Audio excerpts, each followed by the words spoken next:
Hey folks, CA Rachana Ranade here और आपका इस मोस्ट अवेटेड आईपीओ वीडियो में स्वागत है जो हंडे मोटर इंडिया लिमिटेड के बारे में है। आई एम श्योर कई लोगों की इसको प्रोनाउंस करने की अपनी स्टाइल होगी। मैंने लोगों को ह्युंडई कहते सुना है, मैंने लोगों को हुंडई कहते सुना है और मेरे कुछ दोस्त हैं जो कोरिया गए हैं और उन्होंने मुझे बताया कि ये उच्चारण हंडे है, तो मैं वही यूज करने जा रही हूँ। ओके, तो फिर ये टॉक ऑफ द टाउन क्यों बना है? कारण बहुत सिंपल है। ये इंडियन कैपिटल मार्केट में आने वाले सबसे बड़े आईपीओ में से एक है।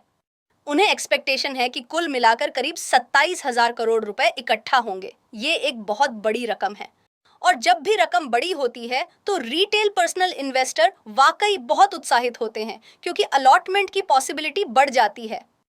जब मैंने इसके बारे में पढ़ा तो मैं सोच रही थी कि पिछला बड़ा आईपीओ कौन सा था। वो एलआईसी था और आई एम श्योर हर किसी को याद होगा। आप में से कई लोग तुरंत फ्लैशबैक में भी चले गए होंगे। और एलआईसी आईपीओ के साथ क्या हुआ, लिस्टिंग कैसी थी, परफॉर्मेंस कैसा रहा, ये सभी जानते हैं। तो मैंने क्या किया, मैंने गूगल पे सर्च किया कि मार्केट में आए टॉप 10 आईपीओस कौन से हैं इश्यू साइज के हिसाब से। और मैंने बस चेक करने की कोशिश की कि फर्स्ट मंथ टॉप से लेकर अब तक इन कंपनियों का परफॉर्मेंस कैसा रहा। फर्स्ट मंथ टॉप से लेकर बॉटम पॉइंट तक।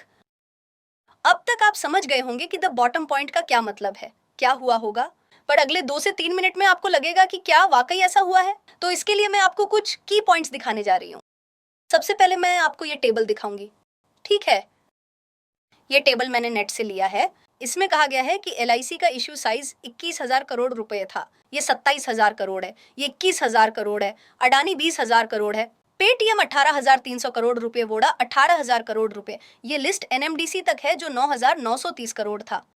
अब हम इन सभी आईपीओ में क्या करेंगे, हम ये चेक करने जा रहे हैं कि परफॉर्मेंस कैसा था। टेक्निकल एनालिसिस के आधार पर इनका परफॉर्मेंस कैसा रहा। ओके, हम एलआईसी से शुरू करते हैं। हर एक जगह पर हम फर्स्ट मंथ की हाई कैंडल से लो पॉइंट तक जा रहे हैं।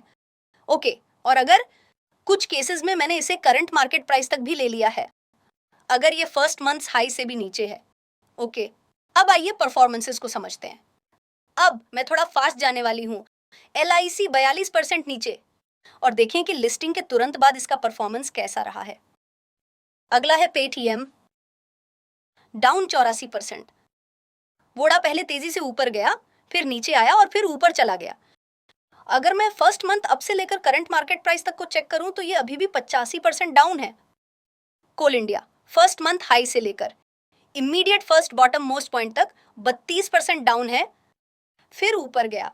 बॉटम बहुत बुरा था और फिर इसने अपनी जर्नी शुरू कर ली। पर आप देख सकते हैं कि लिस्टिंग से लेकर अगले कुछ सालों तक ये उतना बढ़िया नहीं था, राइट। अगला है यस बैंक। ये तो नो बैंक है क्योंकि ये फ्लैट है, कोई बढ़िया रिटर्न नहीं। जिसने भी यहां इन्वेस्ट किया है इट्स गॉन। ओके, अगला है आर पावर। अरे वाह, यहां पर फर्स्ट मंथ हाई से लेकर करंट मंथ तक आपको 85% डाउन दिख रहा है। GICRE फर्स्ट मंथ हाई से लेकर लोवेस्ट पॉइंट्स तक 82% डाउन। और SBI कार्ड्स ये ऑलमोस्ट फ्लैटिश है, नथिंग बिग। एक और है NMDC, फर्स्ट मंथ हाई से लेकर इमीडिएट लो तक फर्स्ट लो 71% डाउन था। अब मैंने तुम्हें ये क्यों दिखाया? क्या ये हिंट है कि हंडे मोटर्स भी इसी तरह का परफॉर्मेंस देने जा रही है? नहीं नहीं, सिर्फ इसलिए कि ये सभी कंपनियां खराब परफॉर्म करती हैं, हंडे मोटर्स भी खराब परफॉर्म करने वाली है, ऐसा नहीं है। इन चार्ट्स को दिखाने के पीछे ये इंटेंशन नहीं था। पर हमेशा यही कहा जाता है कि हमें इतिहास से सीखना चाहिए। इतिहास ने हमें क्या दिखाया है? इतिहास में दिखाया है कि जब बिग टिकट आईपीओस मार्केट में आते हैं तो लोग सेकेंडरी मार्केट से पैसा निकालते हैं जिसे उन्होंने पहले ही इन्वेस्ट कर दिया है, ताकि वो ये पैसे प्राइमरी मार्केट्स में इन्वेस्ट कर सकें। अगर ऐसा होता है तो सेकेंडरी मार्केट में सेलिंग शुरू हो जाएगी और ये सेलिंग इमोशनल इंपैक्ट पैदा कर सकती है जहां सेंटिमेंट नेगेटिव हो सकती है। और अगर सेंटिमेंट खुद कमजोर या नेगेटिव है तो आईपीओ जनरली अच्छा परफॉर्म नहीं करते हैं। और क्या सिर्फ यही आईपीओ मार्केट में आने वाला है? नहीं, आपने ये बात न्यूज में पढ़ी होगी कि स्विगी भी आईपीओ के साथ आने वाला है। एफकॉन्स इंफ्रास्ट्रक्चर भी आईपीओ ला रहा है। मार्केट में इतने सारे बड़े आईपीओ आ रहे हैं, इस बात की पॉसिबिलिटी है कि इससे सेलिंग का प्रेशर बढ़ सकता है और इससे सेंटिमेंट कमजोर हो सकता है और आईपीओ की ओवरऑल लिस्टिंग पर असर पड़ सकता है। ओके, ये दिखाने के बाद अगर किसी को ये फील हुआ कि ओ माय गॉड ये चार्ट्स तो ओवरवेलमिंग है, इसका मतलब है आपने मेरे टेक्निकल एनालिसिस कोर्सेज में एनरोल नहीं किया है। आप चेकआउट कर सकते हैं। हमारे पास बिगिनर्स कोर्सेज, इंटरमीडिएट कोर्सेज हैं और मैं टेक्निकल एनालिसिस कोर्स की बात कर रही थी। आप कूपन कोड IPO का उपयोग कर सकते हैं। ये लिमिटेड पीरियड कूपन कोड है। अगर आप इंफॉर्मेशन चाहते हैं तो ये सही समय है। IPO कूपन कोड है। अगर आप कंफ्यूज्ड हैं कि क्या आपको सिर्फ यही कोर्स करना चाहिए या कोई और कोर्स करना चाहिए, तो हमारी वेबसाइट के अंत में एक कॉन्टैक्ट सेक्शन है। यहाँ आपको ये सब दिखेगा। आप इस नंबर पर कॉन्टैक्ट करें, एक व्हाट्सएप भेजें। मेरी टीम आपकी स्टडी रिक्वायरमेंट्स के आधार पर आपको कौन सा कोर्स करना है इसकी सलाह देगी। अब IPO पर वापस आते हैं और हम इस बात पर फोकस करेंगे कि इसकी बेसिक्स क्या हैं, ये कंपनी क्या करती है। और hyundai मोटर इंडिया एक ऐसी कंपनी है जो 4 व्हीलर पैसेंजर व्हीकल सेगमेंट और कुछ पार्ट्स के मैन्युफैक्चरिंग और सेल्स में है। भारत में और भारत के बाहर भी ट्रांसमिशन और इंजन जैसे भागों की सेल होती है। देखिए, जब भी कोई कंपनी कुछ पार्ट्स बनाती है तो उसे OEM कहते हैं, यानी ओरिजिनल इंस्ट्रूमेंट मैन्युफैक्चरर। अगर कोई कंपनी संपूर्ण ट्रांसमिशन सिस्टम का निर्माण कर रही है तो उस कंपनी को OEM या फुल ब्रेकिंग सिस्टम कहा जाएगा। ये OEM की तरह है। तो ये कंपनी भी एक 4 व्हीलर कंपनी है और इसे OEM भी कहा जा सकता है। इस कंपनी के व्हीकल पोर्टफोलियो में अभी 13 पैसेंजर व्हीकल हैं, जिनमें कई मॉडल जैसे sedan, hatchback, SUV, battery EV वगैरह शामिल हैं। अगर मैं पूरे ग्रुप के बारे में बात करूं, और जहां तक कैलेंडर वर्ष 2023 में सेल्स का सवाल है, वो वर्ल्ड वाइड तीसरे नंबर पर हैं। और ये किस पर आधारित है? करेंसी सेल्स पर आधारित है। लेकिन ये करेंसी सेल रुपये के संदर्भ में सही नहीं है, क्योंकि मैं वर्ल्ड वाइड सेल्स की बात कर रही हूँ। अगर देखा जाए तो ये पैसे के केस में भी सच है। मनी ये बेटर वर्ड है। धन के केस में वो विश्व भर में तीसरे स्थान पर हैं। पर अगर मैं भारत में बेची गई कारों की नंबर की बात करूं तो वो दूसरे सबसे बड़े OEM हैं और ये फिस्कल ईयर 2009 से है। तो आप उनकी मार्केट पोजीशनिंग के बारे में समझ गए होंगे। अपकमिंग सेक्शन में मार्केट शेयर को भी समझेंगे। हर कोई जानता है कि वो 4 व्हीलर व्हीकल बेचने के मैन्युफैक्चरिंग में हैं। उनकी कार्स रिलायबल और सेफ है, कई फीचर्स है, इनोवेटिव और बैक्ड बाय लेटेस्ट टेक्नोलॉजी है। RHP में सब कुछ दिया गया है। और मेरी पहली कार भी Hyundai i20 थी। मुझे कमेंट सेक्शन में बताएं कि आपकी पहली कार कौन सी थी या आपकी ड्रीम कार कौन सी है, अगर आपने अभी तक नहीं खरीदी है। ये भारत का दूसरा सबसे बड़ा पैसेंजर व्हीकल एक्सपोर्टर है। ओके, और आप तारीखें भी देखिए।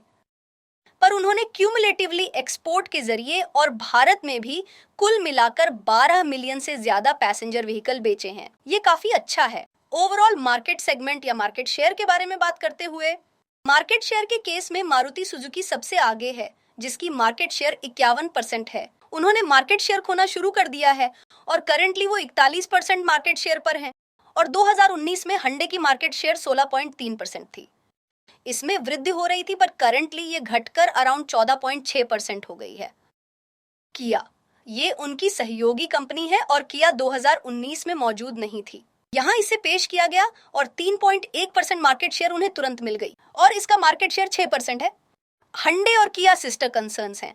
अगर मैं उनकी मार्केट शेयर को एड अप कर दूं तो 14.6% प्लस 6%, कुल मिलाकर उनकी मार्केट शेयर अराउंड 20% है।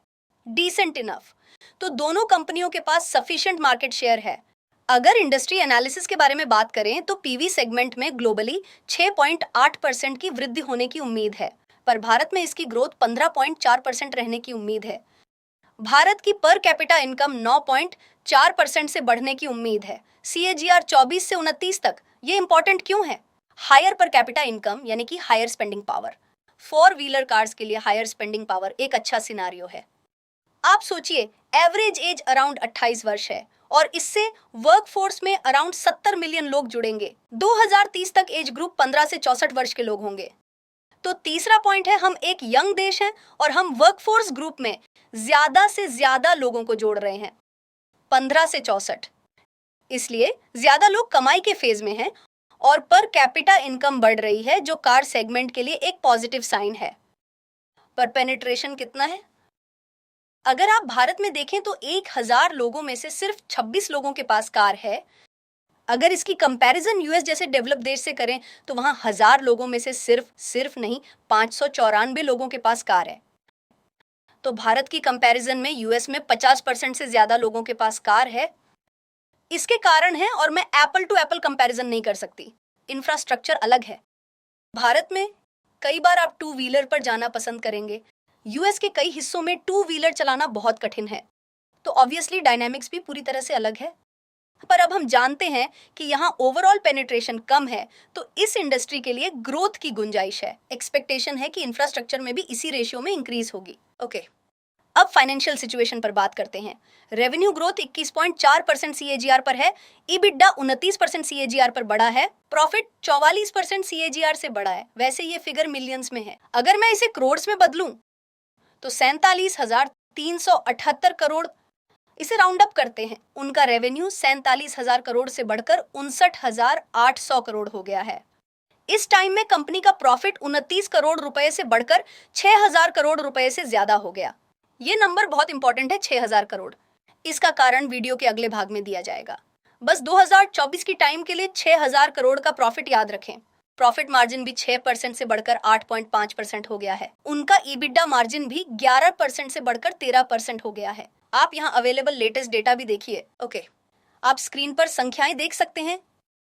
आरओसीई और आरओई सभी काफी अच्छे हैं, तो क्या सब कुछ ओके है? कोई रिस्क है? हाँ।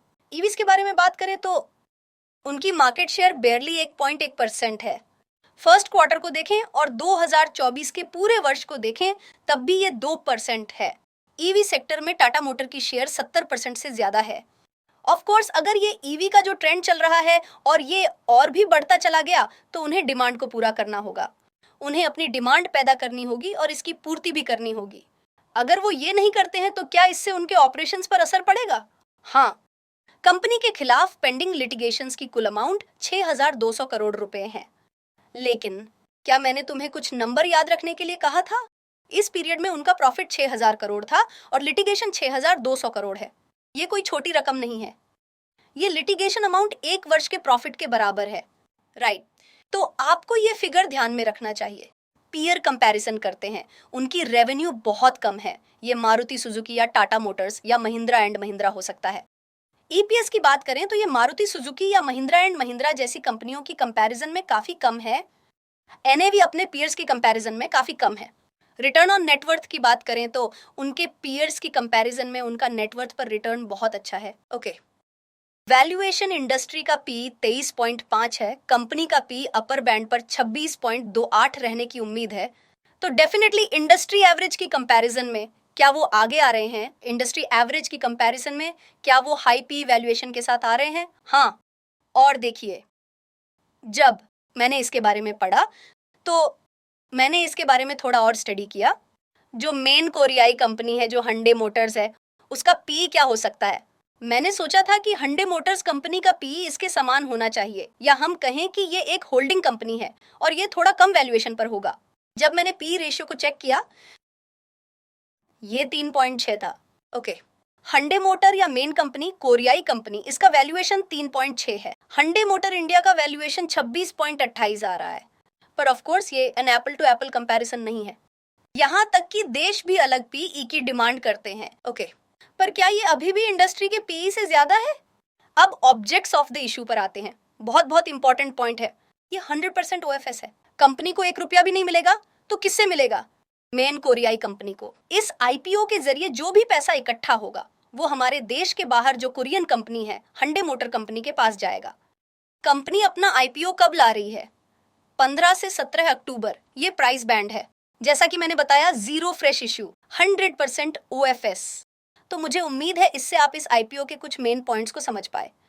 जनरली जब भी मैं आईपीओ के लिए कोई वीडियो शूट करती हूँ तो मैं कभी भी आरएचपी से आगे नहीं जाती। पर इस बार जब मैंने ये समझाने की कोशिश की है और ये भारत में सबसे बड़ा आईपीओ है इश्यू साइज के कैलकुलेशन से, तो पिछली कंपनियों का परफॉर्मेंस कैसा रहा है ये भी देखना चाहिए। और जब मुझे कई कंपनियों के बीच समानता मिली तो मुझे उस हिस्से को भी इसमें शामिल कर लेना चाहिए। तो आपको हंडे मोटर आईपीओ की शॉर्ट समरी पसंद आई होगी।